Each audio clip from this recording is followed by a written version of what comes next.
इस वजह से कामाख्या देवी की यात्रा अधूरी मानी जाती है। कामाख्या मंदिर 51 शक्तिपीठों में से एक है। भारत में शायद ही कोई एक ऐसी जगह होगी जो कामाख्या मंदिर जितनी रहस्यमयी और मायावी हो। यह मंदिर गुवाहाटी से 8 किलोमीटर दूर कामगिरी नीलांचल पर्वत पर स्थित है। इसे अलौकिक शक्तियों और तंत्र सिद्धि का प्रमुख स्थल माना जाता है। जब माता कामाख्या का मासिक धर्म चलता है तो उस जल में पानी की जगह रक्त का रिसाव होता है, जैसे कि घटना किसी अन्य महिला के साथ होती है। इसी प्रकार माता कामाख्या मंदिर की यह प्रसिद्धि है कि जब तक माता रजस्वला होती हैं तब तक मंदिर में प्रवेश वर्जित रहता है। इस दौरान पास में स्थित ब्रह्मपुत्र नदी का पानी 3 दिन के लिए लाल हो जाता है। ऐसा कहते हैं कि पानी का ये लाल रंग कामाख्या देवी के मासिक धर्म के कारण होता है। मंदिर में कपाट बंद होने के पहले यहाँ सफ़ेद सूती वस्त्र बिछाया जाता है और जब 3 दिन बाद कपाट खोले जाते हैं तब यह वस्त्र माता के रज के कारण लाल हो जाता है और इस दिव्य प्रसादी को अम्बुबाची वस्त्र कहा जाता है। इस लाल कपड़े वस्त्र को अम्बुबाची मेले में आए भक्तों को प्रसाद के रूप में बांटा जाता है। चौथे दिन ब्रह्म मुहूर्त में माता को स्नान करवाकर उनका श्रृंगार किया जाता है और मंदिर के कपाट खोल दिए जाते हैं। कपाट खुलते ही दर्शन के लिए यहाँ भक्तों की भीड़ मंदिर में उमड़ पड़ती है। मंदिर प्रांगण में योनि रूपी एक समतल चट्टान है जिसकी पूजा व आराधना की जाती है।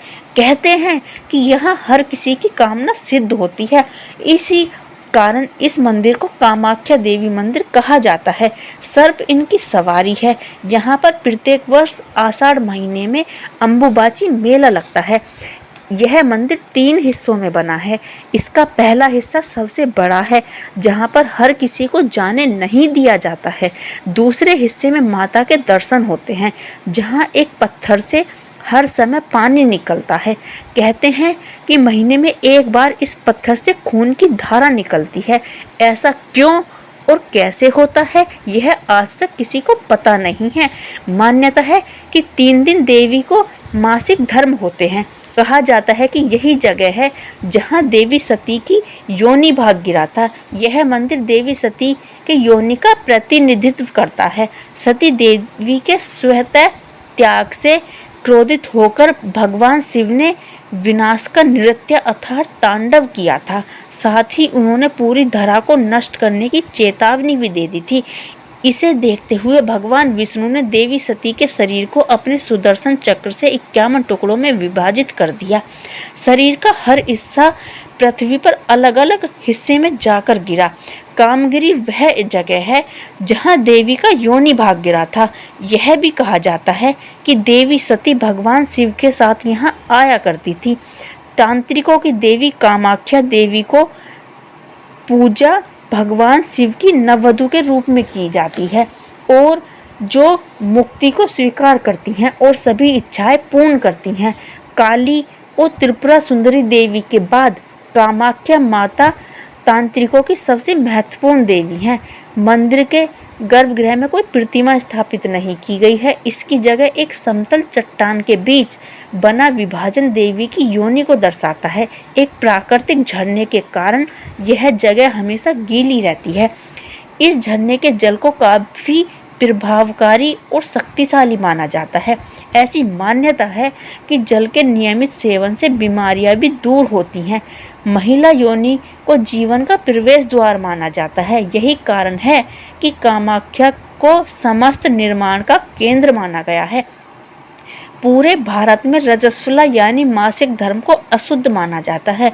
लड़कियों को इस दौरान अक्सर अछूत समझा जाता है, लेकिन कामाख्या के मामले में ऐसा नहीं है। अम्बुबाची मेला को अमैती और तांत्रिक जनन क्षमता के पर्व के रूप में जाना जाता है। अम्बुबाची शब्द की उत्पत्ति अम्बु और बाची शब्द से हुई है।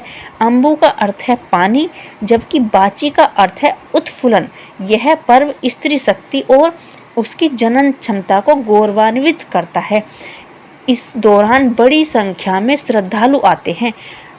शक्ति तांत्रिक ऐसे समय में एकांतवास से बाहर आते हैं और अपनी शक्तियों का प्रदर्शन करते हैं। इस दौरान लोगों को वरदान वे ज़रूरतमंदों की मदद भी करते हैं। सामान्य धारणा है कि कोई भी व्यक्ति तब तक पूर्ण तांत्रिक नहीं बन सकता जब तक वह कामाख्या देवी के सामने माथा न टेके। कामाख्या के तांत्रिक और साधु चमत्कार करने में सक्षम होते हैं। कई लोग विवाह, बच्चे, धन और दूसरी इच्छाओं की पूर्ति के लिए कामाख्या तीर्थ पर जाते हैं। यहाँ के तांत्रिक बुरी शक्तियों को दूर करने में समर्थ हैं। हालांकि वे अपनी शक्तियों का प्रयोग काफ़ी सोच समझ कर करते हैं। यहाँ पर पशुओं की बलि ही दी जाती है। हालांकि किसी मादा फीमेल की बलि नहीं दी जाती, ये बिल्कुल वर्जित है। इसके अलावा माँ को प्रसन्न करने के लिए आप कन्या पूजन या भंडारा भी करा सकते हैं। जरूरी नहीं कि बलि ही दी जाएगी, आप कन्या पूजन या भंडारा भी करा सकते हैं माँ को प्रसन्न करने के लिए। मंदिर के आसपास रहने वाले अघोरी साधु के बारे में कहा जाता है कि वे आपको तंत्र मंत्र तथा श्राप से छुटकारा दिला सकते हैं। यह मंदिर ब्रह्मपुत्र नदी के बीच में एक टापू पर स्थित है। उमानंद भैरव ही इस शक्तिपीठ के भैरव हैं। इनके दर्शन के बिना कामाख्या देवी के दर्शन की यात्रा अधूरी मानी जाती है।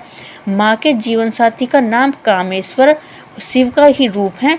माता के विशेष त्योहार कामाख्या पूजा, काली पूजा, नवरात्रि, सती पूजा हैं। सावधानी: कामाख्या मंदिर में अम्बुबाची मेले के समय कुछ विशेष सावधानी रखनी चाहिए।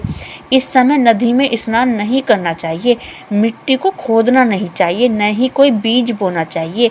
इन दिनों में यहाँ घंटी जो होती है वो नहीं बजाई जाती। ब्रह्मचर्य का पालन जरूरी होता है। जितना ज़्यादा हो सके अपने इष्ट के मंत्रों का जाप करना चाहिए। अगर आप माता रानी के भक्त हैं तो प्यारा सा कमेंट बॉक्स में जय माता की या जय माँ कामाख्या की जरूर लिखना। सनातन धर्म की इसी प्रकार की और जानकारी के लिए जुड़े रहिए माई सटीक ज्ञान यूट्यूब चैनल के साथ।